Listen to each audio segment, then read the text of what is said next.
Hi everyone, I am Teacher Michelle and welcome to another episode of Unang Math. In this episode, our lesson is factoring difference of squares. I already mentioned in the previous episode that there's a lot of ways to factor. Difference of squares is one of those ways. Difference of squares is in the form a squared minus b squared. Square number minus another square number. If we will factor this out, this is equal to a plus b times a minus b. We actually had this lesson already in our episode about special product identity. We said if we want to expand these expressions using distributive property, then it would be a squared minus ab plus ab minus b squared. This would be canceled, so we have here a squared minus b squared. So if we are going to expand, then we will get a squared minus b squared.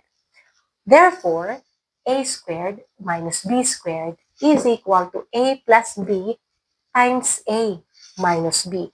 Or if we will factor it out, a squared minus b squared, it would be a plus b times a minus b. Okay, don't be confused to a squared plus b squared. A squared plus b squared is not equal to a plus b times a minus b. Okay, this is not also equal to a plus b times a plus b. Take note, a plus b times a plus b. This is perfect square binomial. So this is a plus b squared. Or if we are going to expand this one, this is a squared plus 2ab plus b squared. So this is not equal to a squared plus b squared. Okay, so for difference of squares, we have here a squared minus b squared. Okay, now let's give an example. How are we going to factor out 4x squared minus y squared? First, we are going to check each term. 4x squared this is a square number. Y squared is also a square number.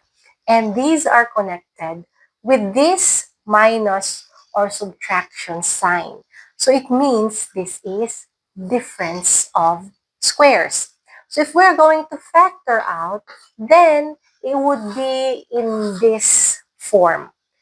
4x squared is a square number. So that would be 2x here, 2x here. This is y squared, so it means y, and here is y.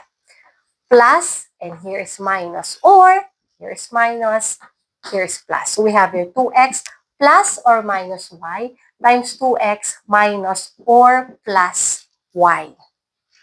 Okay, let's give more examples by answering this concept check question. Let's factor the following expressions. As we are looking at these four expressions here, these are all difference of squares. So it means if we're going to factor out, then it would be in this form. Okay, let's check this first expression. X squared minus 9. This is difference of squares. So it means here's x square root of 9 is 3. Here is also 3. Plus, here is minus, or here is minus, and here is plus. So we have x plus or minus 3 times x minus or plus 3. What about for number 2? A squared minus 16. So here is 4, 4. Here's plus or minus, here is minus or plus. So we have here a plus 4 times a minus 4. Okay, for number 3, 4x squared minus 1. So it means here is 2x, 1, and here is 1. Plus, and here is minus. So 2x plus 1 times 2x minus 1. And for the last expression, we have here 9x squared minus 1. So 3x, and here is also 3x. 1, and here is 1. Plus, here is minus. So 3x plus 1 times 3x minus 1. Okay, now we will be answering these simple questions. Let's start with this first one. Factor 6x squared minus 24y squared. Okay, let's check each term. Yes, x squared is square number. Y squared is also square number. But 6 and 24 here are not square number. So what we need to do first is we are going to find the common factor and we will bring out the common factor. So common factor here is 6. So 6 is outside, and what would be the expression inside the parentheses? So it would be x squared minus 4y squared. This is difference of squares. So if we're going to factor out, then it would be in this form. Since this is x squared, so here is x, 4y squared, so meaning here is 2y, plus, and here is minus. Just bring down 6. So we have here 6 times x plus 2y times x minus 2y. Okay, what about this another question or problem? Negative 16a squared plus 36b squared. So we are going to factor this out. By checking at these terms, this first term is square number. This is also a square number. But the only problem here is this is plus. It's not minus. If this is minus, then this is a difference of squares. But this is plus. So the first thing we need to do is we have to find the common factor. So common factor then would be negative 4. Bring out negative 4.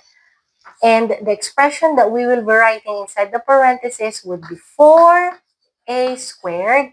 And since this is plus or positive, then this is negative or minus, because negative times negative, then we will get positive or plus here. So minus 9b squared.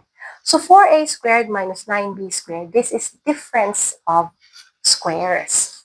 So factor out 4a squared, so it means this is 2a.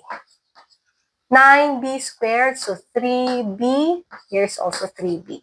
Plus, minus, so we have here negative 4 times 2a plus 3b times 2a minus 3b. Okay, now, how about this last question or problem? Which of the following is not a factor of this expression a raised to the power of 4 minus 1? Okay, a raised to the power of 4 minus 1 is our expression. A raised to the power of 4 can be written as a squared raised to the power of 2. So minus 1.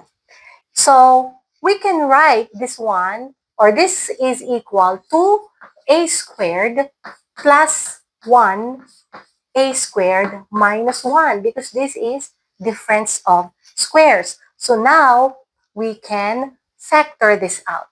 Okay, take note, in here, a squared minus 1, this is difference of squares. For a squared plus 1, we can no longer factor this out. But for a squared minus 1, this is difference of squares, because take note, 1 is also square. So we can still factor this out. So the factor then would be a here, a, 1, and then 1, plus minus. So we have here, bring down a squared plus 1. So a squared plus 1 times a plus 1 times a minus 1. Okay, so which of the following is not a factor of a raised to the power of 4 minus 1? We know that 1 is always factor of all numbers. So this is correct. A minus 1, this is a factor. A plus 1 is a factor. A squared plus 1 is a factor. So it means option 3 is not a factor.